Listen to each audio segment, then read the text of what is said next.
नमस्कार। मैले यहाँ तपाईहरुको बीचमा एउटा कुराको विश्लेषण गर्न खोजिरहेको छु। अहिले राजावादीहरू, खास गरी हिजका पञ्चहरू र केही हिन्दूवादी या तपाईको चाहिँ राजतन्त्रको चाहिँ हिजोको इतिहास नथाहा भएका मान्छेहरू राजतन्त्र आउनुपर्छ भन्ने कुरा गरिरहेका छन्। त्यसको जनमत कता कता बढ्दै गरेको देखिन्छ। अर्कातर्फ हिजो लामो समयसम्म राजतन्त्रका विरुद्धको सङ्घर्ष गरेर, सामन्तवादका विरुद्धको सङ्घर्ष गरेर अहिले गणतन्त्रको सरकारमा नेतृत्व गरेका नेतृत्वदायी दलहरू आफूलाई नवसामन्तको रूपमा स्थापित गरिरहेका छन्। व्यवस्थाका हिसाबले गणतन्त्र धेरै राम्रो व्यवस्था हो, प्रगतिशील व्यवस्था हो। दलका हिसाबले कम्युनिस्ट पार्टी धेरै उन्नत प्रकारको विचार, दर्शन, दृष्टिकोण, विज्ञान बोकेको पार्टी हो। तर आज व्यवहार तपाईले हेर्नुहुन्छ भने कम्युनिस्ट कित्ताबाट पनि आज तपाईको चाहिँ कम्युनिस्ट आन्दोलनको, गणतन्त्रको बदनाम गर्ने काम भइरहेको छ एकातर्फ। अर्कोतर्फ आजको नयाँ युवाहरू जो विज्ञान, प्रविधि, फ्रिडमको कुरा छ, आज तपाईको चाहिँ विश्वव्यापी रूपमा व्यक्तिगत स्वतन्त्रताको कुरा छ, आज तपाईको चाहिँ फ्रेस स्वतन्त्रताको कुरा छ, आज तपाईको चाहिँ प्रविधिका आधारमा आफ्नो विचार, दर्शन, दृष्टिकोणलाई सार्वजनिक गर्ने कुरा छ। त्यसका आधारमा समाजलाई समुन्नत, वैज्ञानिक र तपाईको चाहिँ उन्नत बनाउने कुरा छ। यो अवस्थामा पनि तपाईको चाहिँ के भइरहेको छ त भन्नुहुन्छ भने मान्छेहरू कुनै एउटा परिवारलाई राज्य सत्ता सुम्पने आन्दोलनमा सामेल भइरहेका छन् आँखा चिम्म गरेर। के यो हामीले स्वीकार गर्न सकिने, कल्पना गर्न सकिने विषय हो? मलाई लाग्छ त्यस्तो होइन।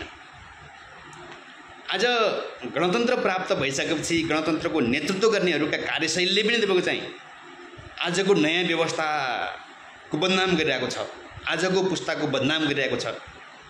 र आज तपाईको यो पुस्तामा पनि तपाईको चाहिँ प्रतिगामी र पश्चगामी विचार बोकेर, सयौं वर्ष पुरानो तपाईको चाहिँ मान्यतालाई बोकेर एउटा लज्जाबोध हुने प्रकारको अवस्था सिर्जना भइरहेको छ।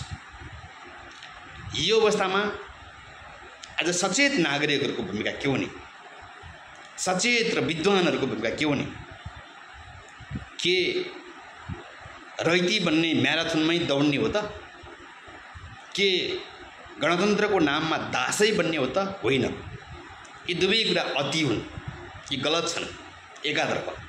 अर्कोतर्फ आज तपाईको चाहिँ लामो बलिदान सङ्घर्ष गरेर कमसेकम पनि तपाईको कम्युनिस्ट पार्टीको झन्डा बोकेर थोरै भए पनि प्रगतिशील कुरा गरेर आज रूपान्तरणको कुरा गर्नेहरूले समेत गर्न नसकिरहेको अवस्थामा केही विचारविहीन मान्छेहरू, केही दार्शनिक मान्यताविहीन मान्छेहरू या आज विश्वव्यापी रूपमा असफल भइरहेको दलाल पुँजीवाद र नवोद्धारवाद, त्यसैलाई पछ्याउने मान्छेहरू पनि तपाईको चाहिँ अस्तित्वमा देखिएका छन्। ती मान्छेका पछाडि पनि केही मान्छेहरू भिड लाग्न खोजिरहेका छन्।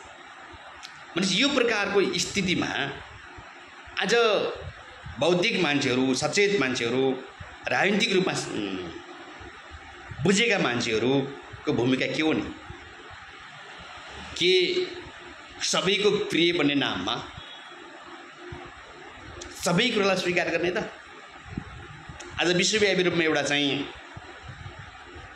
पपुलरिजम, सबैको राम्रो बन्ने, सबैलाई स्वीकार्य बन्ने, यो प्रकारको चिजले पनि के गरेको छ भन्छ भने विश्व राजनीतिलाई बिगारिरहेको छ। र अझ भन्नुहुन्छ भने नेपाली राजनीति र नेपालको कम्युनिस्टलाई बदनाम गरिरहेको छ।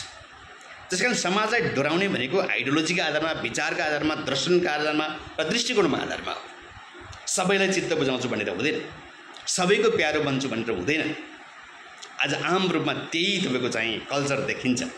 त्यसकारणले आज यी सबै प्रकारका अतिहरूका विरुद्धमा एउटा वैज्ञानिक, वस्तुनिष्ठ, यथार्थपरक विचार, दर्शन, दृष्टिकोण, नैतिकता, आदर्श नै आजको तपाईको राजनीतिक आन्दोलनको, सामाजिक आन्दोलनको तपाईको चाहिँ एउटा विकल्प हुन सक्छ, न कि कुनै पात्र, कुनै प्रवृत्ति, कुनै अनुहार या हिजोकै तपाईको चाहिँ नवोद्धारवाद र दलाल पुँजीवाद आजको विकल्प बन्न सक्दैन।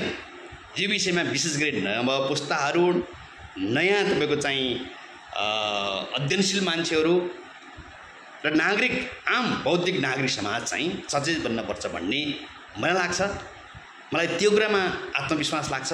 त्यसकारणले मैले यहाँहरूको बिचमा संक्षिप्त रूपमा यो कुरा यहाँ राखेँ। धन्यवाद।